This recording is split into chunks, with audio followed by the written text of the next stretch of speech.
Hello, good day everyone. So for this lesson, this is part of lesson 4. We are going to discuss some problems involving posterior probabilities and distribution or distributions. So we will have some word problems. Okay, so let's start. Okay, so first we have the Bayes theorem. Okay, so Bayes theorem, word problem. So for example, you have a software company assigns programmers to project teams. 60% of the programmers work on the web development team. 40% work on the mobile app team. So recent reports show that 70% of the web development team uh, web development team completed their project on time. 50% of the mobile development team completed their project on time. So a programmer is randomly selected and it is known that their project was completed on time. What is the probability that the programmer belongs to the web development team? Okay, so before we solve, of course, we need to list down our given. So let's just say that for those who programmers that belongs to the web development team is W.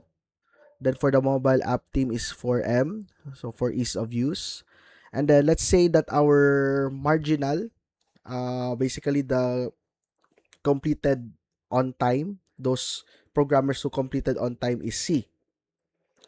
Okay, so let's list down the prior probabilities. So when we say prior probabilities, these are sometimes it's the uh, percentage of the work or percentage of uh, it's like it's a percentage of work or the percentage of a portion of the totality. So it's called prior probability. It's because there's still no evidence. It is the probability of belonging to the web dev team without any effect or no without any cause. Okay, so p of m will be our 0.4. Okay, so this is from the problem here. So we see it 60% sa web dev, 40% sa mobile app. So that's why we have zero point 0.6 and zero point 0.4. Okay, then let's list down the likelihood probability. So the likelihood probability is the portion here. So we have here the percentage of web dev team completing the project on time, which is 70%, and the mobile app team members completing the project on time, which is 50%. So that's the likelihood probability. So we have, let's say our C is the members or programmers completing the project on time. So that's why we have P of C given W given the web dev, which is zero point 0.7 or 0.70.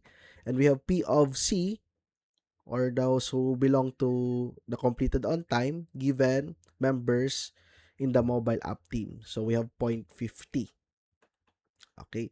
Now, what are we looking for this one? So if it's Bayes theorem, we are looking first for the total probability of those members who completed the project.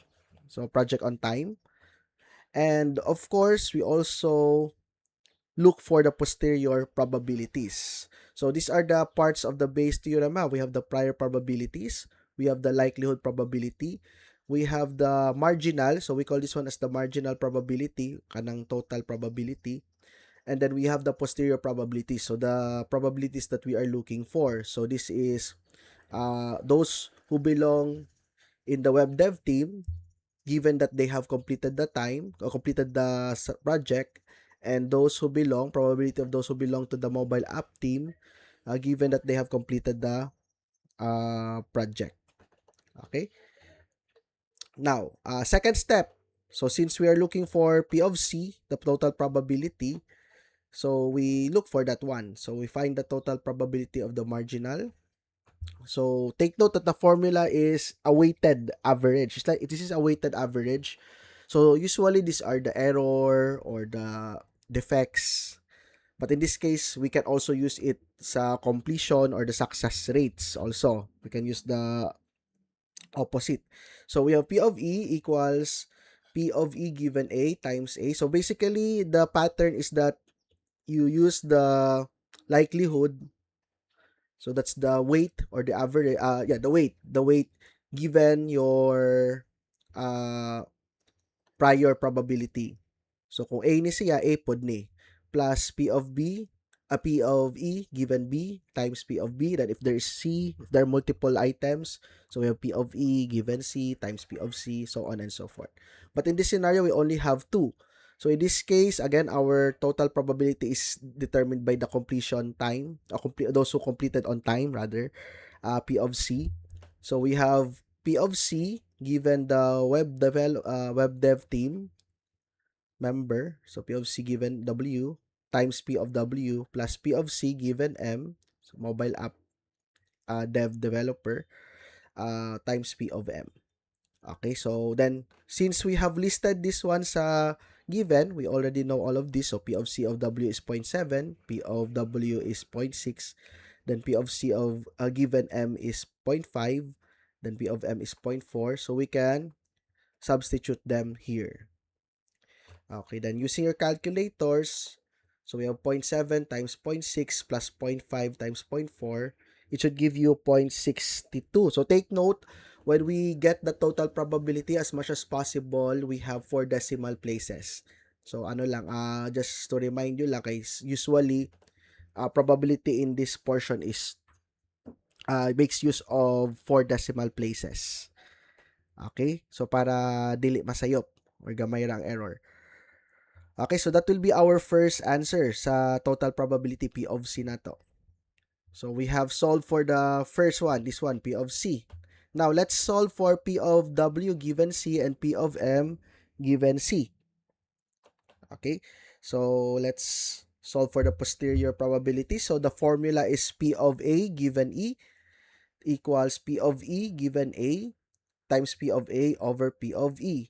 So actually, the shortcut for this one, or for you to remember lang, this is a portion of, if you look at this probability total probability, so it's the portion of the prior probability, diba? So for example, if you're looking for P of A given E, so P of A given E is just P of E given A times P of A divided by P of E. So you're just looking for the portion of this one. So it just to clue lang din also to remember, murag mabalira ni siya, di ba? So if you're looking for this part here ang A, so of course you get the likelihood probability E given A. So in this case, for the web dev team, so since we're looking for P of W given C, so the formula would be P of C given W, so nabali, times P of W over P of C. Okay, so we substitute that one. So we have the given P of C given W. So naara diri po na sa given P of C given W, which is 0.7. Then our P of W is 0.6. Then of course, our P of C is 0.62. So using your calculators, you can solve for this one. This is approximately, so again, 4 decimal places ang answer for this one. So we have approximately 0.6774. Okay, so that's for the web dev team. So the probability that the programmer or the developer belongs to the web dev team that completed the project on time.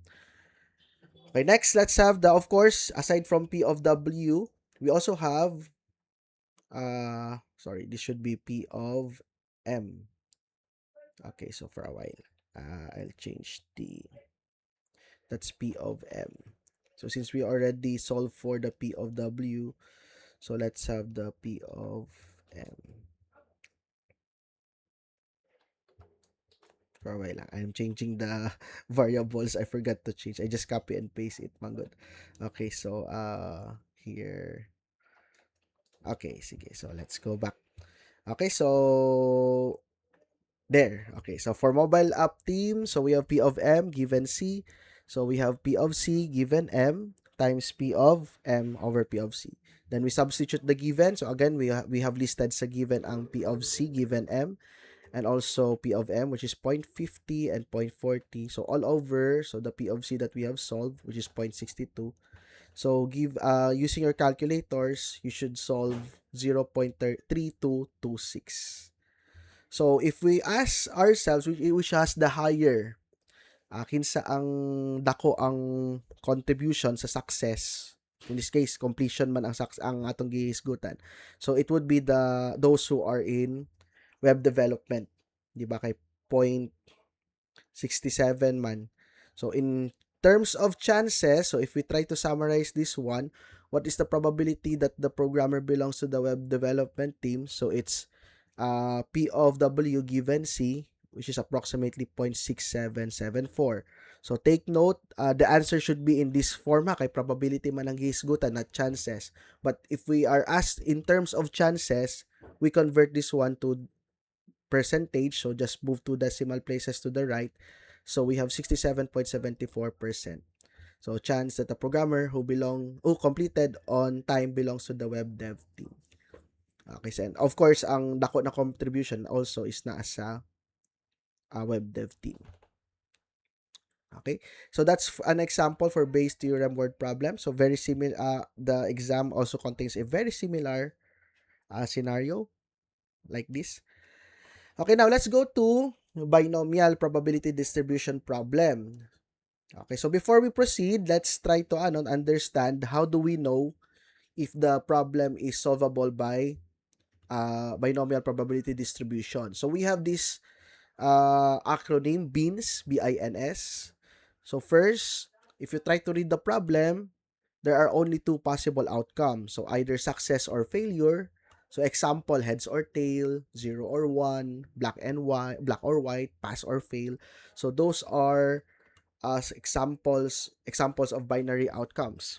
Then we have independent trials. So meaning the different trials does not affect one another. So for example, let's go back to the tossing of coin. So if I toss for the first time, I toss the coin and it turns out to be head, then I toss it again, it does not actually affect, di ba? So there is no change usually you will know na it's independent if there is no change in the sample space after one attempt or trial. So number of trials is fixed. So basically, it's not infinite, and then it's always given. So you know how many trials. So that's N. Then for S, same probability of success. So basically, the probability of success for each trial is equal. So if it's 0.5 na head siya sa first trial, sa second trial is also 0.5, for example lang. So that's how you will know that your problem is solvable by binomial probability distribution. Okay, so let's have this problem. A software company is testing a new project management tool with a team of developers. Based on past data, the probability that a developer submits their task on time is 0.8. So, related sa previous, diba? So, a project manager randomly selects the 5 developers from the team. What is the probability that exactly 3 developers submit their task on time? So, we list down the given first. So, always, that's a step 1. List down the given. So, do take note that formulas are provided in the exam. So, I'll be using this formula rather than the katong sa mga presentation because this is much easier to understand. So, let's try to understand. So, P of X equals K. K is your random variable. N is your number of trials. P is your probability of success. Q is your probability of your failure. Okay, so usually it's just the complement of P, di ba, kay success. The complement of success is fail man or Q. So it's 1 minus P. So take note, Q is 1 minus P. So in our case, since if we go back to the problem, so how do we know which is the number of trials? So usually if there's the term selects or the attempts, selects, choice, so those are the number of trials. So in this case, we have 5 because you chose 5 developers. Then, our K would be part of the question. So, what is the probability that exactly 3 developers submit their task on time? So, we have K equals 3. And of course, the probability of success is mentioned. So, in this case, success is determined by be able to submit task on time, which is 0.8. So, meaning if the success is 0.8, failure is, so 1 minus 0.8, which is 0.2. So again, it's just a complement. So those are our given. So now, we substitute this to the formula to solve for the problem. So simple na siya.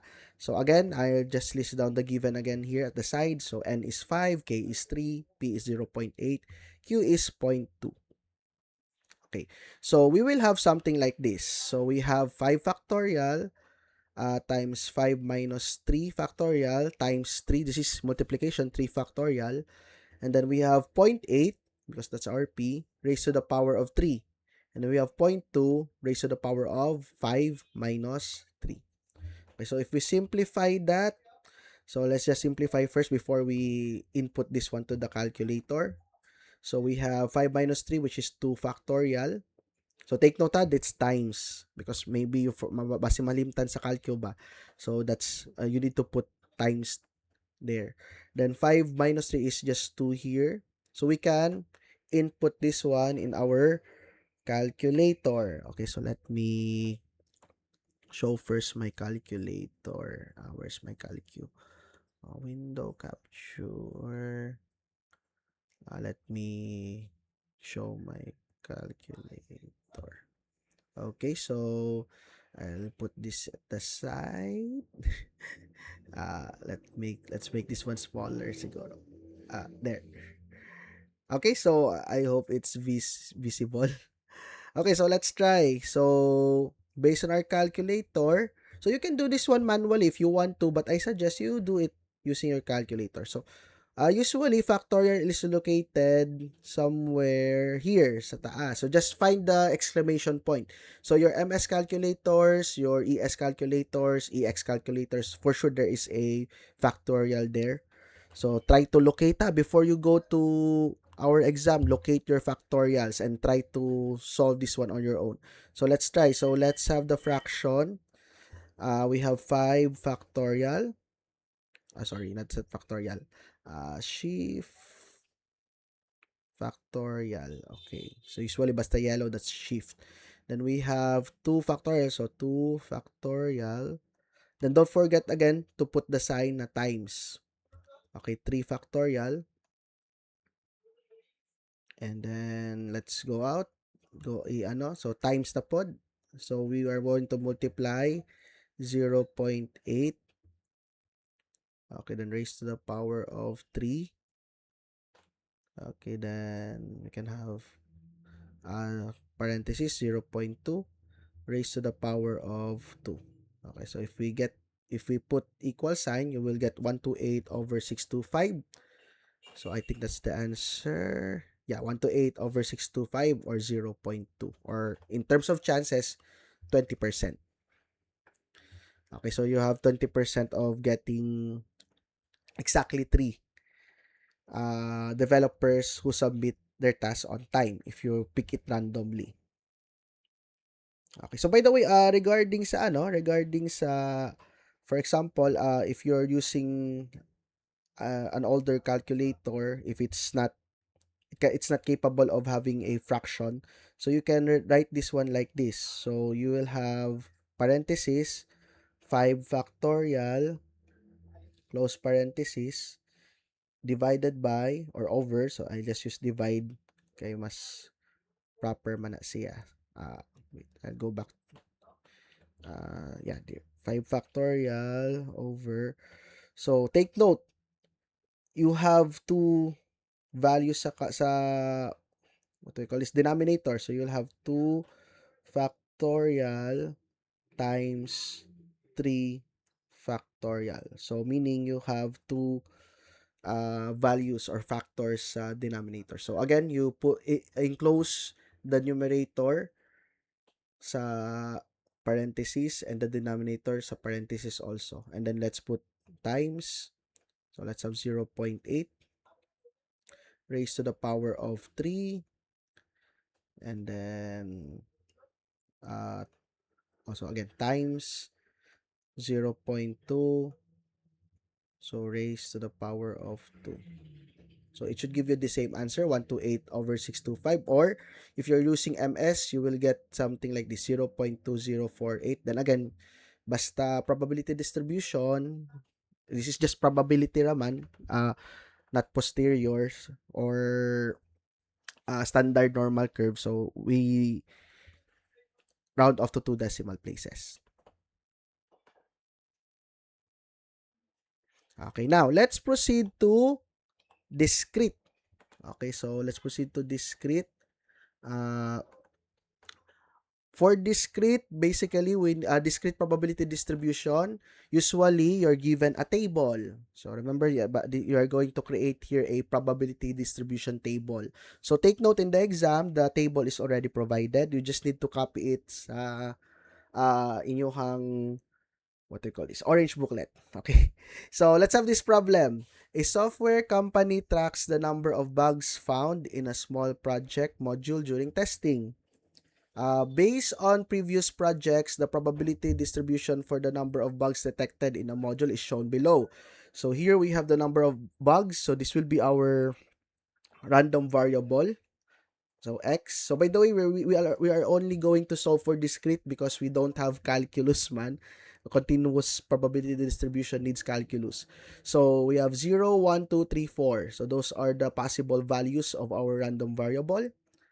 Then we have the probability itself per random variable value. So we have 0.10, 0.25 it's 1, 0.3 if it's 2, zero point 0.2 if it's 3, 0.15 if it's 4.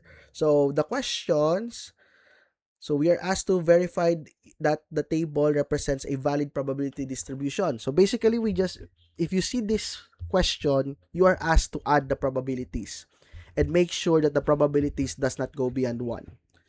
Then for the second question, we are asked to find the expected value, variance, and standard deviation of the number of bugs.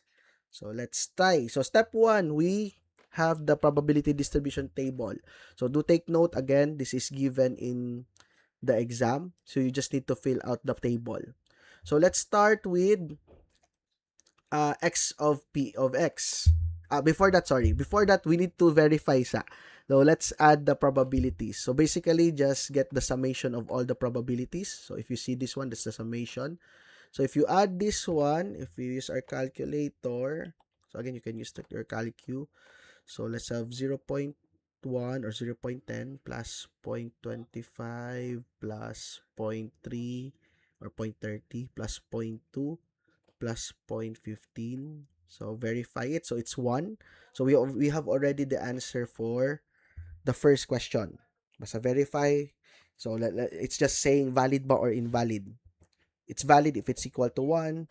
It's not valid or invalid if it's not equal to 1. Okay, now let's move to the next question. So solving for the expected value, variance, and standard deviation. So for the expected value, we need to have x times p of x, and then we need to get the summation of this one. So let's start. So 0.0 times 0.10, that's 0. 1 times 0.25, that is 0.25. 2 times 0.30, it's 0.6. 3 times zero point 0.2, that's 0.6 also. 4 times 0.15, that's 0.6. So basically, just multiply x and p of x.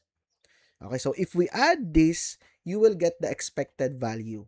So that's why we have e of x for expected value, the summation of x times p of x. So if we add that one, so we have 0 plus 0.25 plus 0.6 plus 0.6 plus 0.6.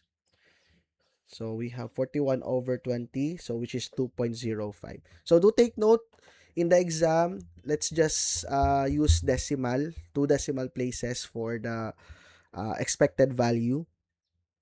So in terms of discrete, in reality, if you are asked for the answer of the expected value here, because this is discrete, the correct answer should be 2. Diba? Kay discrete naman siya. But since we are only computing, we are not asked to uh, give the, what do we call this, the exact answer. So let's just answer it in decimal. Okay, decimal form lang. So we're not asked how many or which is the highest ano value, random variable value. So by basically this makes sense because if you try to analyze this one, the highest value or the highest probability belongs to 0.30, which is naasa 2, di ba? So that's why the expected value is 2.05. So almost 2. Okay, now that's the expected value. Now for the variance, so for the variance we need x squared times p of x. So for us to get x squared times p of x, we need x squared. So we just square all of this. So square of 0 is just 0, square of 1 is 1, square of 2 is 4, square of 3 is 9, but 3 squared is 9, square of 4 is 16. And then we multiply this one, these values to p of x. Okay, so for the first one, 0 times 0.10 is just 0. Next is 1 times 0.25, that's 0.25. Next is 4 times 0.3, that's 1.2. Okay, kay, di ba that's 12, then 1 decimal, move 1 decimal, so 1.2. Then we have 9 times 0.2 is 1.8. So just use your calculators lang para madali. 16 times 0.15 is 0.240. Okay, now to get the variance, we need to, so take note, this is not yet the variance. So what we get here is the e of x squared, the expected value of x squared, because this is similar to this one, di ba? X times p of x. So whenever you multiply a random variable, whether it's x or x squared, to a probability, that gives you an expected value. So in this case, we will get, if we get the sum of this one, so just add all of these, we will get 5.65. That is your e of x squared because of this one here. That's e of x squared. So now, why do we have this one? Why do we need to get this one? Because according to the so formula, we will make use of the formula for the variance, which is e of x squared minus e of x quantity squared. So do take note that the values that we got from the previous solution is e of x, which is 2.05, and e of x squared, which is 5.65. So for the formula for the variance, we have this, and of course, standard, this is standard deviation, that's sigma of x, or standard deviation. That's just the square root of the variance. Okay, so if we use the formula for the variance, so e of x squared is 5.65. So we substitute here, this part here. And then of course, we know what is e of x. E of x is 2.05. But take note, this is squared. So that's why it's quantity squared. So if we use our calculators, you will get something like 1.4475. So do take note that for variance, we always take the 4 decimal places. So round off to 4 decimal places. So why? It's because we need the variance to solve for the standard deviation. If we round off it to 2 decimal places, ang answer kay ma-inaccurate. So as much as possible, we reduce the inaccuracy by taking the 4 decimal places. Okay, so again, 4 decimal places ang answer sa variance. Always remember that one. Okay, next, for the standard deviation, we just get the square root of 1.4475, which is 1.20. Now, since standard deviation naman siya, standard deviation is, ang answer is usually in 2 decimal places. Okay, so again, take note, round off to 4 decimal places if it's variance, round off to 2 decimal places if it's standard deviation. So to summarize, so answer for the first question, it is valid because when we add all the probabilities, it's 1.0. So if it's not 1.0, it's not valid, it's invalid. Next, for the expected value, we have 2.05. So when we add the x times p of x. And for the variance, we have 1.4475. And of course, for the standard deviation, we have 1.20. So 2 decimal places.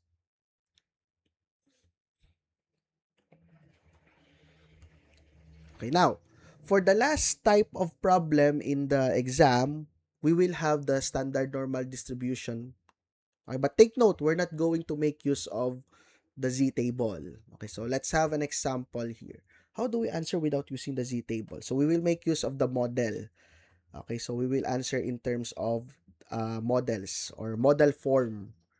Okay, so let's have the scenario here. We have a software company monitors the time required by developers to fix a reported bug. Historically, data shows that the average time to fix a bug is 10 hours. So take note, the average time. So this is our average. So the mu in the formula for the z-score. So I think you're already familiar with the z-score formula. But take note, sa exam, provided yapon na ang formula just in case that you forgot it. So with a standard deviation of 2 hours. So the time to fix bugs is approximately normally distributed. So you will know that it's standard normal distribution problem if it's stated like this. You have the average, you have the standard deviation, and then it's mentioned na normally distributed. So we have three problems here or questions. So what is the probability that a randomly selected bug will be A, fixed in less than 11 hours, B, fixed in greater than 13 hours, and C, fixed in between than between, no, never mind the than there, between 11 and 13 hours. Okay, so let's start with question A, fixed in less than 11 hours. So remember, the formula is z equals x minus mu over standard deviation. So according to the problem, the average time is 10 hours. So we have 10 here for mu. Standard deviation is 2 hours, which is 2. And then our score is based on the problem or the question, which is 11 hours. So x is 11. Okay. So we simply substitute this to our formula. So 11 minus 10 over 2. So the answer for the z-score is 0.50. So take note, z-scores are also 2 decimal places. So sir, nga nung z-score is 2 decimal places? It's because z-scores are standard deviations. Okay, so z-scores are standard deviations in the standard normal distribution. So how do we answer this one? So we make use of the model. So we make use of the model P, okay, of Z. But there are three, not three, but rather different ways of writing the Z. So either Z is less than whatever is your score, P of Z less than A. You can also have P of Z. If it's equal, if there is equal term, so P of Z, sorry, Z is less than or equal to A. So you can also answer in this manner. Okay, so in this case, since there is no equality, so we simply answer as P of Z less than 0.50. So again, in models, so model form, we don't need to use the Z table na, since especially in programming or in Excel, we can call the area using the Z score. Okay, now for B, fixed in greater than 13 hours. Okay, so same gyapon. Formula, we substitute. So in this case, 13 minus 10 over 2 will give us 1.50. So 2 decimal places gyapon. Okay, now, take note, if it's greater than, this is complement. So normally, manggod, ang Z-score or Z-table, if you have the diagram, diba, it's the normal distribution. If you try to recall your grade 11 topics or grade 12 topics. So if we have a certain score, let's say our Z score is here, the shaded region is always to the left. This is represented by Z less than whatever is the value. So let's say our Z here is equals to A. So this is represented by the probability of Z less than, or let's say if we include A, the value of A, that's less than A, less than or equal to A. So it's always in terms of less than. Okay, so when we call the model. But if it's greater than, what happens if it's greater than? If it's greater than, it's the opposite or the other way around. So we will have so sorry for my drawing, our normal distribution like this. So let's say it's our Z is here. z equals a, any value of a. If it's greater than, so the shaded region is here. Okay, now, the total probability of the normal distribution is always 1. So for us to get the probability of this portion here, we simply subtract it to 1. Okay, so we have P of Z less than A or less than or equal to A. It depends on the given. In this case, since there is no, it's just greater than, no equality. So we will have 1 minus P of Z less than 1.50. So again, it's always less than. There is no such thing as, we don't write in this manner. We don't answer in Z greater than, because our distribution is always in terms of less than. So if greater than siya, it's 1 minus P of Z less than. So it's the complement. Okay, so meaning if we have something like this, we should write it in 1 minus P of Z less than A. Okay, so the answer should be this, in this form, not this form. So I hope that's clear. So that's why the answer here is 1 minus P of Z less than 1.50 and not P of Z greater than 1.50. Okay, so again careful. Basta greater than, it should be 1 minus P of Z less than, or less than or equal to if na equality. Okay, so if it's greater than, it is always the complement, 1 minus P of Z, whatever is, if it's less than or equal to. Okay, now what if it's between? So if it's between, so for example, we have between 11 and 13R, so we have already solved for the z-score for 11, which is z equals point or approximately equals 0.50, and for 13, it's 1.50. Okay, now, this is the formula if it's between. So we have P of A less than Z less than B, where your B is the biggest or the larger Z-score. A is your lesser Z-score. So, kasi pinakadako, mo to'y B. Okay? Ang gamay, siyang A, which makes sense. Diba? Leftmost portion is the lesser value, while the rightmost would be the greater value. So, how do we write this one? So, of course, we follow the formula. This is also included in the exam. So, you will have the first value should be B, the second value should be A. So, when we talk about between, we don't include 11 and 13. That's why walay equality. Unless if it tells you that it's inclusive. Basta ganin na term na inclusive na ay equality. But usually, if it's between, it's exclusive. We don't include. Okay, so if inclusive siya na equality, but if it's like this is exclusive. Okay, so meaning the answer would look like this. So we have P of 0.50 less than Z less than 1.50, because again 0.5 is less than 1.5, diba? But again, the larger value would be the first to be written, which is P of Z less than 1.50 minus the lesser value, which is P of Z less than 0.50. So why is it like this? It's because if we try to graph that one, so this is 0, remember 0 na siya. So 1.5 is somewhere here. Diba? So this is 1.5. And then ang 0.50 is somewhere here. So the shaded region for that one looks like this, kay between man. So how do we get that one? So first we get the larger area, which is P of 1.5, Z less than 1.5, and then we get the area here. So if we subtract that one, we'll get this value, the value between. So again, just follow this formula. So that's the answer. Okay, and that's the end of the lesson. So there are only four, again, aside from the decision model analysis, katong uncertain. So we have the standard normal distribution, we have the discrete probability distribution, we have the binomial probability distribution, and the Bayes theorem word problems. So aside from the five uncertainty decision making models.